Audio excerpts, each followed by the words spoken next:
Why did a perfect wife kill her husband? To find out, watch the full story.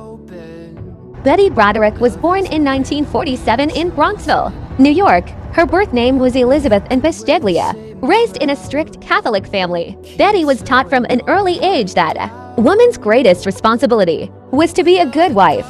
She dreamed of attending a Catholic school, marrying a Catholic man, and supporting her husband's career. While visiting the University of Notre Dame during college, she met Dan Broderick, a pre-med student. Their relationship eventually led to marriage, and they began their life together in 1969. The early years of their marriage were filled with financial struggles. Betty worked multiple jobs to support the family while Dan completed medical school. But Dan didn't stop there. After becoming a doctor, he decided to attend law school. Once again, Betty sacrificed her own ambitions and took full responsibility for the household so he could pursue another demanding career. For years, she stood by him and helped build the foundation of his success.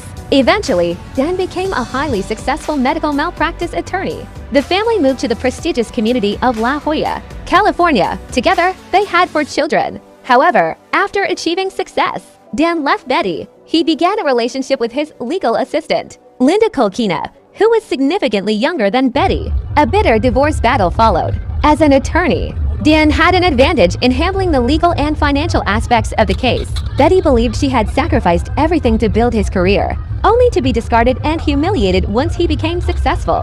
Her anger gradually became public.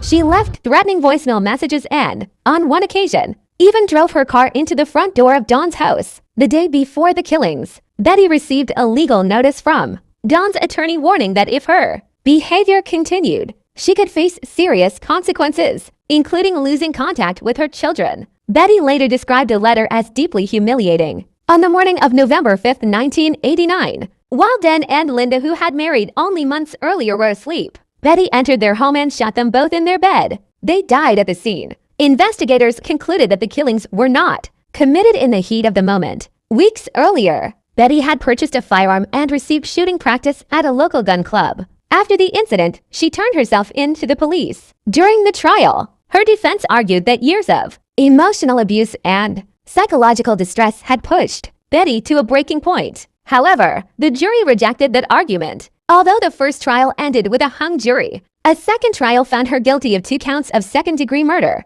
She was sentenced to 32 years to life in prison. Betty never expressed remorse for her actions. Throughout her years in prison, she maintained that Dan and Linda got what they deserved. In May 2026, Betty Broderick died in prison at the age of 78.